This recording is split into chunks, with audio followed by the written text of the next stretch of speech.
9월 11일 모닝글로리에 함께 하신 모든 분들을 주님의 이름으로 환영하고 축복합니다.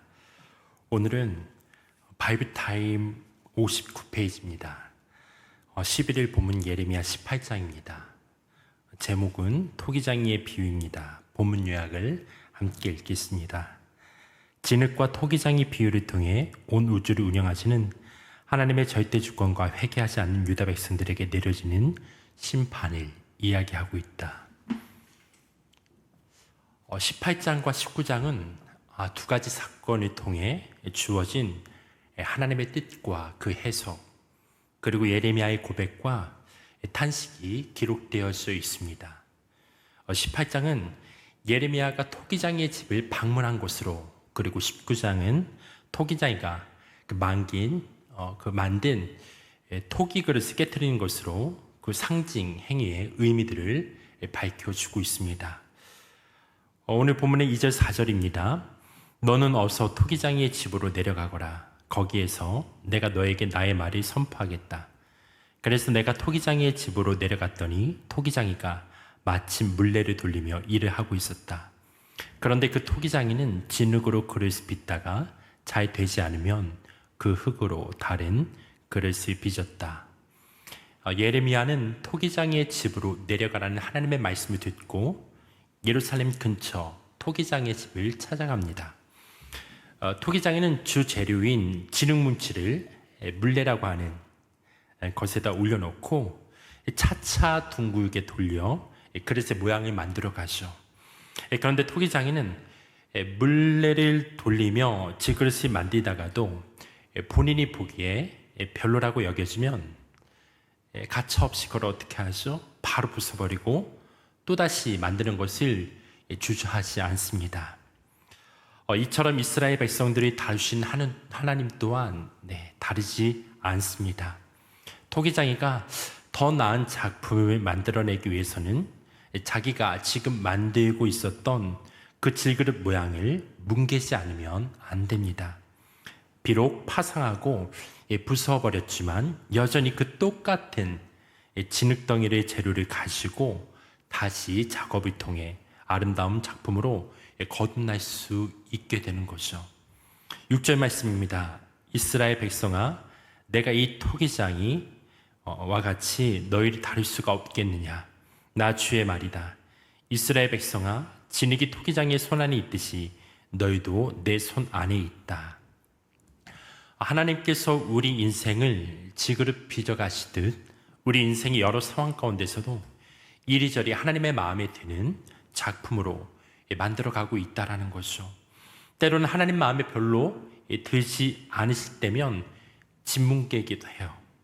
그 말은 우리들 인생으로 보면 다시 시작하는 것입니다. 그러다 보면 고통스러운 시기에 직면해 있기도 합니다. 하지만 비록 인생의 겨울이 지날지라도 진흙이 토기장이의 손에 있기만 한다면 얼마든지 그 토기장이의 능력으로 다시금 멋진 작품으로 거듭날 수 있게 되는 거죠. 그러므로 토기 그릇을 만드는 과정을 알게 되면 질그릇이 짓뭉개지는 과정보다 다시 새롭게 만들어가는 거기에 더 악센트를 둘 수 있고 인내하기도 하며 또 토기장이를 신뢰하며 희망적으로 대처할 수 있게 되는 거예요. 예레미야 선지자는 토기장이가 그릇을 만드는 과정에서 이러한 과정을 여러 번 반복하는 것을 너무나도 자연스럽게 봤을 것입니다. 비록 예레미야가 예언하고 있는 이스라엘과 예루살렘의 파괴와 멸망은 고통스럽지만 얼마든지 하나님의 섭리 가운데 일어날 수 있고 이해될 수 있는 일이라는 거죠. 하나님께서 우리들의 인생을 만지시고 다루어 가실 때 우리는 어디에 더 주목하고 있습니까? 우리의 현재 속에서 삶의 터전을 잃어버리고 어려워지고 짓뭉개지는 것에 더 속상하고 좌절함으로 더 이상의 하나님의 다루시는 손길은 우리의 끊어지고 없는 것처럼 느끼기 쉬울 거예요. 그러나 하나님은 늘 우리보다 최소한 한 수, 아니 그보다 몇 수를 앞서 바라보고 계세요. 그 하나님의 손길을 느끼는 동안에는, 그 하나님의 능력을 믿고 신뢰하는 동안에는 우리들에게 여전히 희망이 있다라는 사실입니다. 그리고 7절에서 10절 말씀에서는 하나님께서 때로는 한 개인의 인생사를 뒤우는 정도가 아니라 민족과 국가를 상대로 질그릇 만드는 과정에서처럼 다시 뭉개고 새로 시작할 수 있음을 보여주고 있습니다. 내가 어떤 민족이나 나라의 뿌리를 뽑아내거나 그들을 부수거나 멸망시키겠다고 말하였더라도 그 민족이 내가 경고한 죄악에서 돌이키기만 하면 나는 그들에게 내리려고 생각한 재앙을 거둔다. 그러나 내가 어떤 민족이나 나라를 세우고 심겠다고 말하였더라도 그 백성이 나의 말에 순종하지 않고 내가 보기 악한 일을 하기만 하면 나는 그들에게 내리기로 약속한 복을 거둔다. 이 말씀을 읽으면 구약 성경에서 생각되어지는 나라와 도시가 있습니다. 바로 아시리아와 그 수도였던 니느웨입니다. 아시리아는 300년간 대제국으로 호령했던 나라였죠. 선지자 요나는 이스라엘을 혹독하게 괴롭힌 니느웨 도시에 재앙의 불이 내리기를 간절히 원하였지만 그 나라의 왕과 백성이 악에서 돌이키는 일들이 나타나게 됐어요.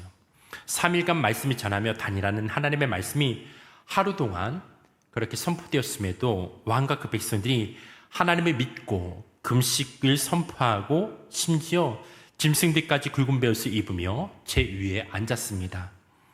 그러자 오늘 말씀처럼 하나님께서 재앙을 내리시기로 생각한 뜻을 돌이키시죠.